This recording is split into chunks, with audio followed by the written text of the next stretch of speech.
Hello friends and students, मैं हूं सौरभ राठौड़ और आप देख रहे हैं मेरा YouTube channel Saurabh Rathore. Channel को सब्सक्राइब करें, वीडियो पसंद आए तो लाइक शेयर और कमेंट ज़रूर करें। तो चलिए स्टार्ट करते हैं हमारा chapter number 10, light reflection and refraction, lecture part 1। Okay, so सबसे पहला क्वेश्चन अराइज होता है यहाँ पे, व्हाट इज लाइट? लाइट है क्या? Okay, so light is a form of energy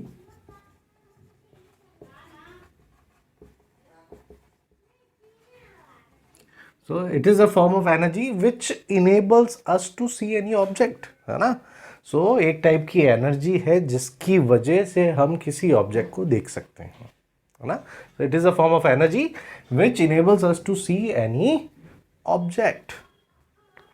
okay, अभी आप इस चैप्टर का टाइटल देख सकते हैं, लाइट रिफ्लेक्शन एंड रिफ्रैक्शन। तो रिफ्लेक्शन एंड रिफ्रैक्शन दोनों अलग अलग कंसेप्ट हैं। तो इस चैप्टर के फर्स्ट हाफ में हम रिफ्लेक्शन के बारे में पढ़ने वाले हैं, सेकेंड हाफ में हम रिफ्रैक्शन के बारे में पढ़ने वाले हैं।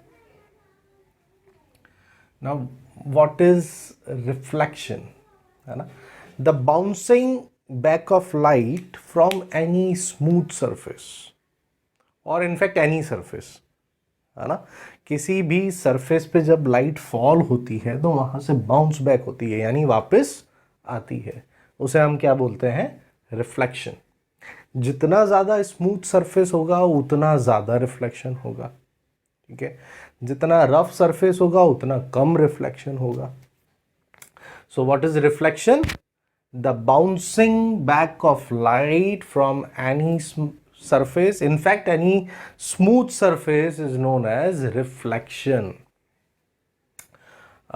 For example mirror, ठीक है? सो मिरर एकदम स्मूथ सरफेस है, तो मिरर पे जब लाइट फॉल होती है तो वहां से बाउंस बैक होती है, उसे हम क्या बोलते हैं? रिफ्लेक्शन। अभी सेकंड टर्म देखो, रिफ्रैक्शन। अब रिफ्रैक्शन क्या होता है?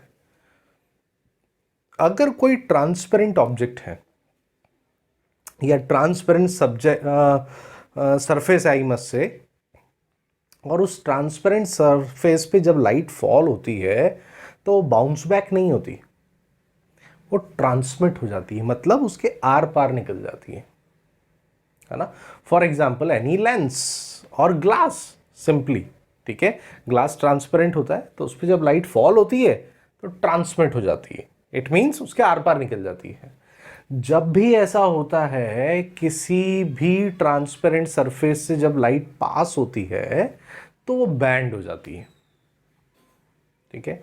इस फिनोमेना को हम बोलते हैं refraction. whenever a light ray passes from one transparent medium to another transparent medium, or I can say whenever a light ray passes through any transparent surface then it bends. This is known as refraction. वो bend हो जाती है। Band क्यों होती है, कितना band होती है, किस डायरेक्शन में बैंड होती है, ये चैप्टर के सेकंड हाफ में हम पढ़ने वाले हैं। तो फर्स्ट हाफ में हम पढ़ेंगे सिर्फ रिफ्लेक्शन के बारे में। जो again repeating, reflection is the bouncing back of light from any smooth surface is known as reflection.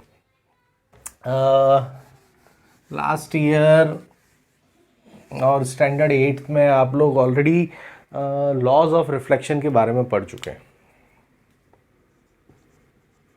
Laws of reflection, ठीक है? दो लॉ हैं। तो पहला जो लॉ है,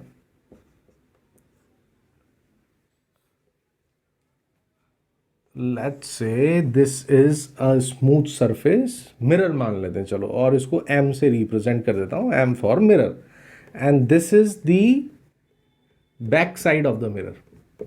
तो ये ऊपर वाली जो सरफेस है ये स्मूथ सरफेस है, रिफ्लेक्टिंग सरफेस है, ऐसे रखा है मिरर मैंने, ठीक है?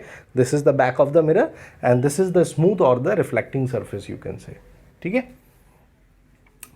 This is a imaginary perpendicular line on the mirror known as normal, जिसको n से हम रिप्रेजेंट करते हैं, है ना? तो ये कुछ नया नहीं है आप लोगों के लिए, ऑलरेडी जूनियर क्लासेस में आप पढ़ चुके हैं, है ना?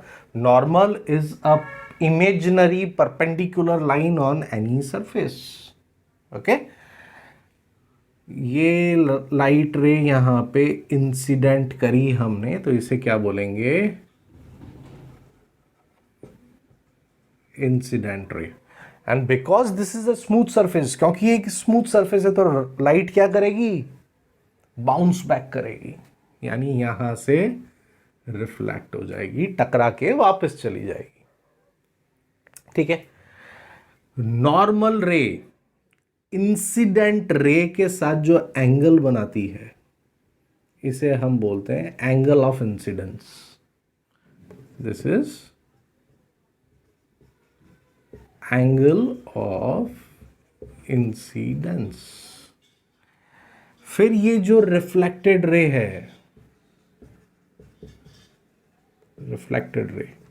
रिफ्लेक्टेड रे नॉर्मल के साथ जो एंगल बना रही है, दिस वन, इसे बोलते हैं हम angle of reflection. So first law क्या बोलता है हमारा, angle of incidence is always equals to angle of reflection. So this angle I is always equals to angle R, angle of incidence is always equals to angle of reflection. मान लो angle of incidence 30 degree का है, तो angle of reflection भी कितना होगा, 30 degree. ये 60 है तो ये भी 60 होगा, always equal. Okay, so again repeating, angle of incidence is always equals to angle of reflection. This is our first law of reflection. Second law क्या है हमारा, सेकेंड लॉ है कि ये जो तीनों रे है ना हमारी, है ना, the incident ray, the reflected ray and the normal at the point of incidence. ये जो पॉइंट है ना जहां पे लाइट रे इंसिडेंट हो रही है, यानी स्मूथ सरफेस पे गिर रही है, फॉल हो रही है, जहां पे टच हो रही है, ठीक है, इस पॉइंट को हम बोलते हैं पॉइंट ऑफ इंसिडेंस। ओके, तो ये तीनों रे, incident ray, reflected ray, normal, इस पॉइंट पे always lie on the same plane, एक ही प्लेन पे लाई करती हैं। ये सेकेंड लॉ हो गया। So again repeating, what will be the language, the incident ray, the reflected ray and the normal at the point of incidence all lie on the same plane. This is the second law of reflection. ये दोनों law ज़्यादा important नहीं है। Important इसलिए नहीं है क्योंकि ये जूनियर क्लासेस में आ चुके हैं, है ना, बट इस चैप्टर को स्टार्ट करने के लिए, रिफ्लेक्शन को समझने के लिए वापस से रिपीट किया गया है, तो इसके क्वेश्चन आने के चांसेस कम होते हैं, फिर भी आपको आना चाहिए। ठीक है, तो पहला लॉ क्या है, the first law of reflection, angle of incidence is always equals to angle of reflection.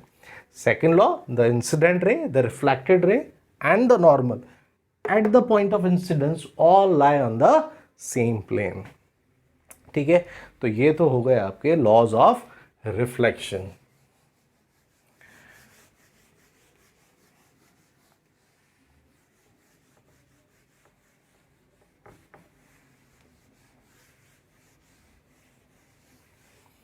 अब इस चैप्टर के पॉइंट ऑफ व्यू से जो सबसे इम्पॉर्टेंट टॉपिक है, और वो अगर आपने अच्छे से समझ लिया तो इस चैप्टर का बेस आपका क्लियर हो जाएगा।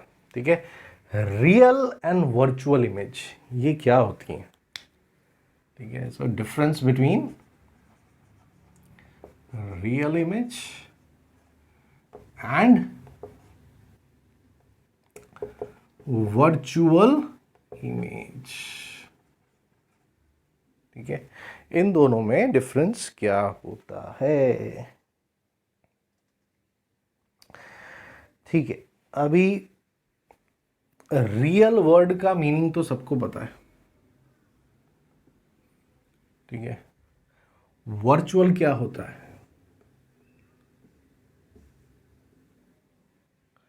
जो रियल का मतलब जो रियल में है, जो एक्चुअली एग्जिस्ट करता है, दैट इज रियल। वर्चुअल का मतलब क्या होता है, वर्चुअल का मतलब होता है near to real but not real, है ना। जैसे हिंदी में हम आभासी बोलते हैं, हमें आभास होता है ना, हमें ऐसा इल्यूजन होता है ना, वो ऐसा अपीयर होता है बट एक्चुअली में वो ऐसा नहीं है, ठीक है, तो उसे हम बोलते हैं वर्चुअल। सो रियल इमेजेस वो इमेजेस होती हैं जिनको हम स्क्रीन पे कैप्चर कर सकते हैं, है ना। तो फर्स्ट पॉइंट हो जाएगा can be captured on screen, है ना। वर्चुअल इमेज को हम स्क्रीन पे कैप्चर नहीं कर सकते, can not be captured on screen, ठीक है, इनको स्क्रीन पे कैप्चर नहीं कर सकते। रियल इमेज में जो रेज होती है ना, लाइट रेज, वो एक्चुअली मीट करती हैं, एक्चुअल में एक दूसरे को मीट करती हैं, ठीक है। सो रियल इमेजेस में सेकंड पॉइंट क्या हो जाएगा,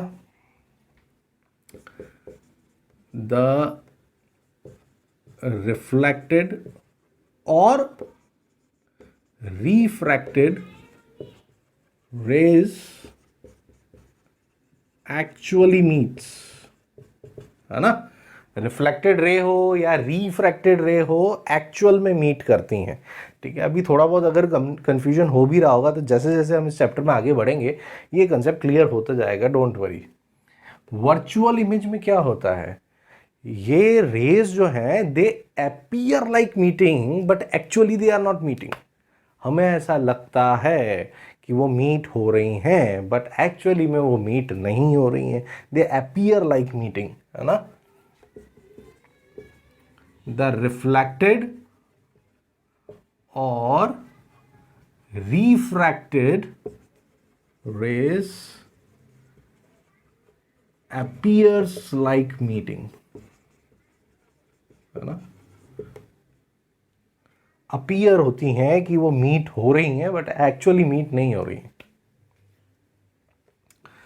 थर्ड पॉइंट, और ये भी काफी इंपॉर्टेंट है, रियल इमेज जब भी बनती है ना तो हमेशा उल्टी बनती है, inverted always, okay. So real images are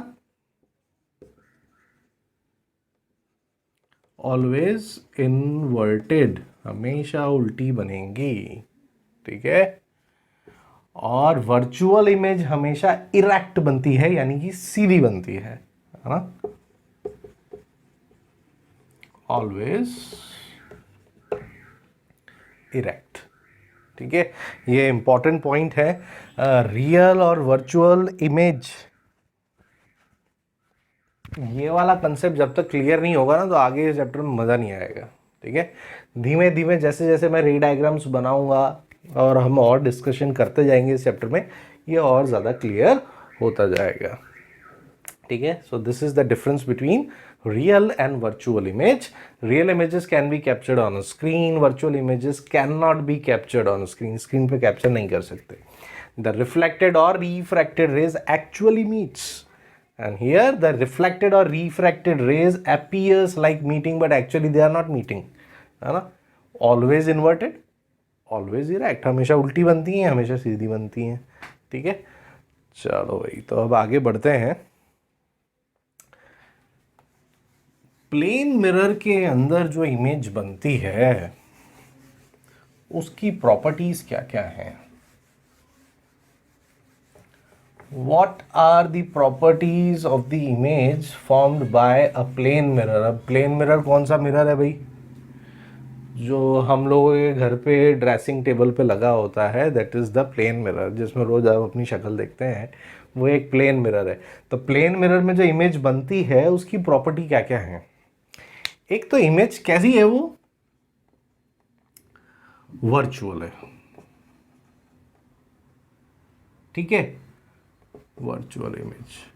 और वर्चुअल है तो कैसी होगी, अभी बताया था मैंने, virtual images are always erect, हमेशा सीधी होगी, है ना। और सीधा ही दिखता है ना हमें, हम जब प्लेन मिरर में देखते हैं, ठीक है, उल्टे तो नहीं दिखाई देते, हम सीधे ही दिखाई देते हैं। सो वो वर्चुअल और इरेक्ट इमेज होगी। फिर सेम साइज की इमेज बनती है हमेशा, ठीक है। ऑब्जेक्ट जो प्लेन मिरर के सामने है, तो जो ऑब्जेक्ट का साइज होगा वही इमेज का साइज होता है। So always the image formed in plane mirror is of the same size as the object, ठीक है। फिर नेक्स्ट पॉइंट, मिरर से ऑब्जेक्ट जितना दूर होता है उतनी ही मिरर से इमेज दूर होती है। मान लो कि मैं प्लेन मिरर के सामने खड़ा हूं और मैं 2 फीट की डिस्टेंस पे हूं, तो मिरर में मेरी जो इमेज बनेगी ना, वो भी मुझे ऐसा दिखाई देगा कि वो भी 2 फीट पीछे है। मैं 1 फीट आगे आ जाऊंगा तो वहां से मिरर में मेरी इमेज भी 1 फीट आगे आ जाएगी, है ना। सो the distance of object from mirror is equal to the distance of image from the mirror, है ना।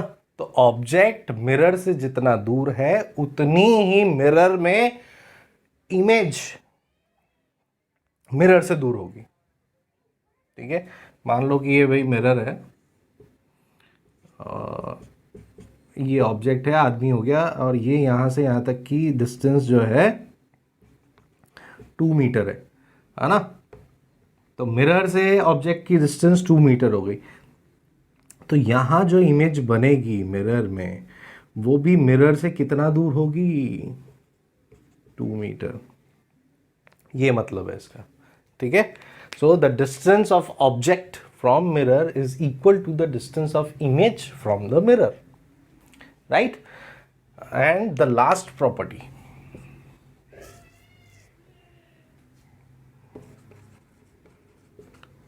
lateral inversion, or you can say the image formed in the plane mirror is laterally inverted.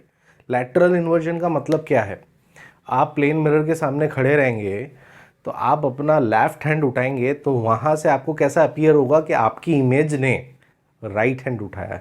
So left will become right and right will become left in the image, or you can say on the image formed on the plane mirror.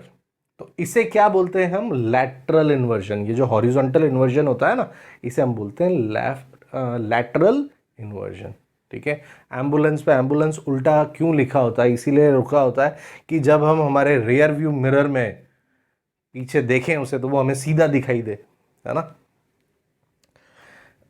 So this is the lateral inversion, horizontally inverted image. So plane mirror में जो image form होती है उसकी property क्या क्या है। पहली property है वर्चुअल बनती है, इरेक्ट होती है, सेम साइज यानी ऑब्जेक्ट और इमेज का साइज सेम होता है। जितनी ऑब्जेक्ट की डिस्टेंस मिरर से होती है उतनी ही इमेज की डिस्टेंस भी मिरर से दूर होती है। And the last point, image formed on plane mirror is always laterally inverted, okay, or it shows lateral inversion, right। अभी नेक्स्ट टॉपिक है हमारा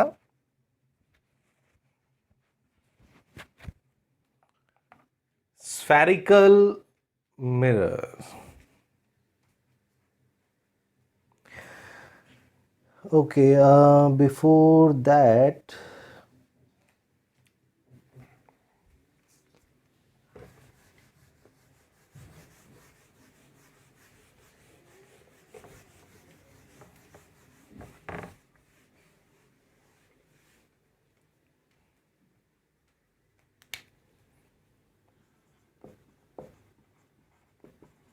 spherical mirrors।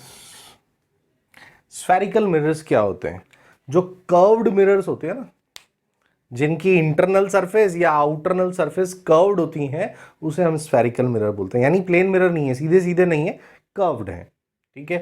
तो उसे हम क्या बोलते हैं, स्फेरिकल मिरर्स बोलते हैं। अब स्फेरिकल मिरर्स में दो पॉसिबिलिटी है ना। वो ऐसा कर्व्ड फॉर्म में है तो या तो उसकी इंटरनल सरफेस रिफ्लेक्टिंग हो सकती है या बाहर वाली सरफेस रिफ्लेक्टिंग हो सकती है। मिरर में तो एक ही साइड रिफ्लेक्टिंग होती है ना, या तो ये वाली साइड हो सकती है, ये वाली साइड रिफ्लेक्टिंग हो सकती है। तो वो स्फेरिकल मिरर जिसमें the side which is curved inwards, अंदर की तरफ जो बैंड है ना कर्व्ड है, वो रिफ्लेक्टिंग हो, है ना। मान लेते हैं कि ये अंदर वाली सरफेस यहाँ पे रिफ्लेक्टिंग है और ये पीछे वाली साइड नॉन रिफ्लेक्टिंग है, तो नॉन रिफ्लेक्टिंग के लिए मैं डैश लगा देता हूँ पीछे, तो हमें पता रहेगा। तो ये वाली साइड रिफ्लेक्टिंग है। इस तरह के मिरर को हम बोलते हैं कॉनकेव मिरर्स। तो डिफाइन कैसे करेंगे हम? Concave mirrors are the spherical mirrors whose reflecting surface is curved inwards, अंदर की तरफ मुड़ी हुई है रिफ्लेक्टिंग सरफेस, तो इसे बोलते हैं कॉनकेव मिरर्स। ठीक है। कॉनकेव मिरर का नेचर कैसा होता है? कॉनकेव मिरर का नेचर होता है कन्वर्जिंग। अब ये कन्वर्जिंग क्या होता है भाई? कन्वर्जिंग का मतलब है, यानी ये मिरर्स अपने ऊपर फॉल होने वाली लाइट को अंदर की तरफ बैंड करते हैं टूवर्ड्स द प्रिंसिपल एक्सिस। अब ये प्रिंसिपल एक्सिस क्या है वो बताया नहीं है मैंने आपको, अभी आगे बताता हूं।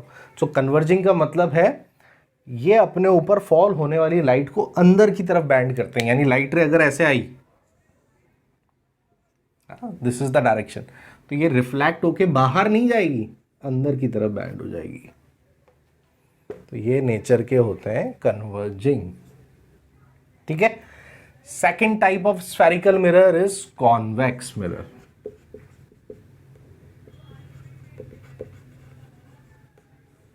कॉन्वेक्स मिरर्स क्या होते हैं? जिनकी रिफ्लेक्टिंग सरफेस बाहर वाली होती है, बाहर की तरफ जो कर्व्ड सरफेस है ना वो रिफ्लेक्टिंग सरफेस है। This is the back of the mirror and this surface is the reflecting one, है ना।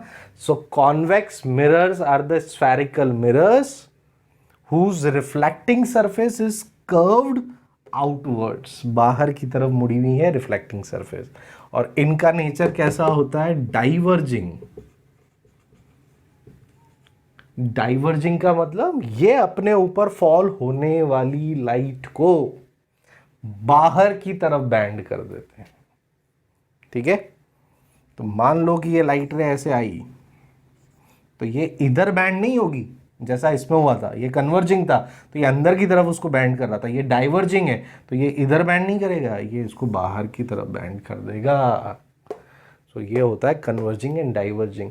सो कॉन्वेक्स मिरर्स डाइवर्जिंग होते हैं, कॉनकेव मिरर्स कन्वर्जिंग होते हैं, है ना। कॉनकेव मिरर्स में रियल इमेज बनती है क्योंकि रेज एक्चुअली मीट होती हैं, है ना। तो रियल इमेज हमेशा कैसी होती है? इन्वर्टेड, अभी अभी बताया मैंने। ठीक है। ये डाइवर्जिंग है तो यहाँ पे वर्चुअल इमेजेस बनती हैं, और वर्चुअल इमेज हमेशा कैसी होती है? इरेक्ट इमेज होती है। ठीक है। तो अगर आपको कॉनकेव और कॉन्वेक्स मिरर पढ़ना है, ठीक है, इजीली समझना है, तो किचन में जाओ और एक चम्मच लेके आ जाओ। ठीक है। अभी चम्मच में ऊपर का जो लूप है ना, वो ऐसा होता है, और ये मान लो कि चम्मच का हैंडल है। ठीक है। It is like this.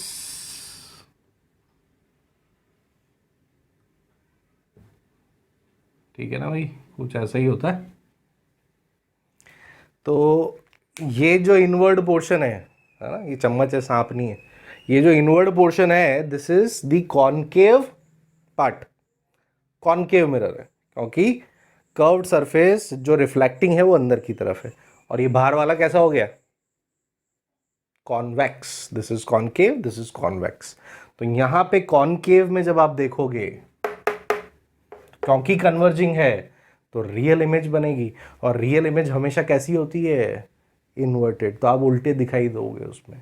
और जब आप उसको ऐसे देखोगे, ये वाली सरफेस में देखोगे, तो ये कॉन्वेक्स मिरर है जहां पे डाइवर्जिंग इमेज बनेगी, है ना। तो वर्चुअल इमेज, और वर्चुअल इमेज हमेशा कैसी होती है, इरेक्ट, तो आप सीधे दिखाई दोगे इसमें। ठीक है, करके देखना आज, तो कॉनकेव और कॉन्वेक्स आपको इजीली समझ में आ जाएगा, राइट। ओके, सो अभी नेक्स्ट कुछ टर्म्स हैं हमारी, अलग अलग तरह की टर्म्स हैं जो इस चैप्टर में हम बार बार यूज़ करेंगे, है ना, और इन स्फेरिकल मिरर से रिलेटेड हैं। So let's see.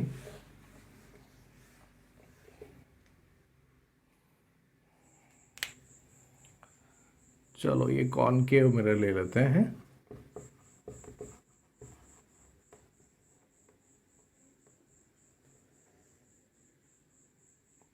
ठीक है, this is the back of the mirror and this is the front reflecting surface. अब ये जो मिरर है इसको मैं इमेजिनरी आगे की तरफ लेके जाऊं, है ना, तो एक सर्किल फॉर्म होता है। ठीक है, स्फेरिकल मिरर स्फीयर का ही एक पार्ट है ना, तो इसको मैं अगर कंप्लीट कर रहा हूं तो एक मुझे सर्किल मिल रहा है, इमेजिनरी, इमेजिन करो इसको, है ना। और हर सर्किल का एक सेंटर होता है, ठीक है, इसका भी है, और इस सेंटर से एक लाइन पास हो रही है जो इस स्फेरिकल मिरर में, स्फेरिकल मिरर के सेंट्रल पार्ट से पास होके जा रही है। तो ये जो सेंटर से लाइन जा रही है ना, इस सर्किल के सेंटर से, वो इस स्फेरिकल मिरर का जो सेंट्रल पॉइंट है ना, मिड पॉइंट, वहां से पास हो रही है। इस लाइन को हम बोलते हैं प्रिंसिपल एक्सिस। ओके, सो ये एक परपेंडिकुलर इमेजिनरी लाइन है ना। So principal axis is a perpendicular imaginary line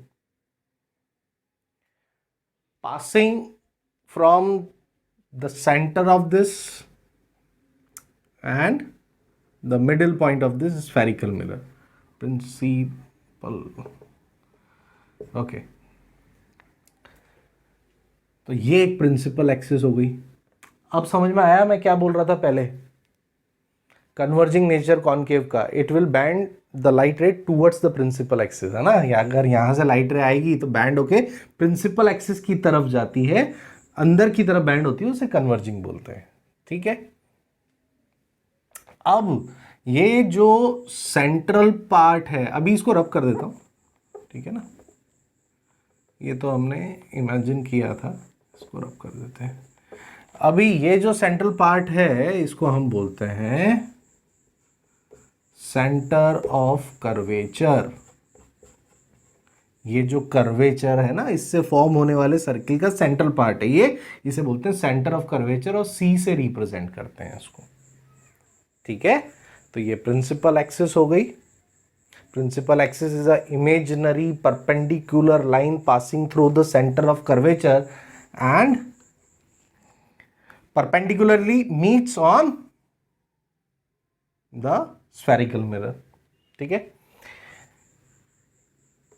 ये जो पॉइंट है जहां पे ये प्रिंसिपल एक्सिस परपेंडिकुलर है स्फेरिकल मिरर के, इस पॉइंट को बोलते हैं पोल, और इसको P से रिप्रेजेंट करते हैं। ठीक है, तो यहां पे सिंपली आप P लिख सकते हैं, और ये सेंटर ऑफ कर्वेचर है तो इसको C से रिप्रेजेंट कर देते हैं। ठीक है, तो पोल पता चल गया, प्रिंसिपल एक्सिस पता चल गया, सेंटर ऑफ कर्वेचर पता चल गया। अब स्फेरिकल मिरर पे जब भी लाइट रे फॉल होगी, या तो वो कन्वर्ज होगी या डाइवर्ज होगी, और प्रिंसिपल एक्सिस को वो जिस पॉइंट पे मिलती है उस पॉइंट को हम बोलते हैं प्रिंसिपल फोकस, या सिंपली फोकस भी बोल सकते हैं। तो मान लो कि ये लाइट रे आई और क्योंकि कॉनकेव कैसा है नेचर में, कन्वर्जिंग, ये लाइट रे यहाँ से पास हो गई, तो जिस पॉइंट को ये मिली ना प्रिंसिपल एक्सिस पे, इस पॉइंट को हम बोलते हैं फोकस। फोकस बोल सकते हो या फिर प्रिंसिपल फोकस भी बोल सकते हो। इसको एफ से रिप्रेजेंट करते हैं, कैपिटल एफ से, ठीक है। अब क्योंकि भाई ये एक सर्किल का ही, स्फीयर का ही पार्ट है और ये उस सर्किल, उससे फॉर्म होने वाले सर्किल का ये सेंटर है, तो सर्किल के सेंटर से सरकमफेरेंस तक का डिस्टेंस को क्या बोलते हैं हम, रेडियस बोलते हैं ना। तो उसको आर से रिप्रेजेंट करेंगे, यानी यहाँ से लेके पोल तक की डिस्टेंस आर, इसे बोलते हैं रेडियस ऑफ कर्वेचर।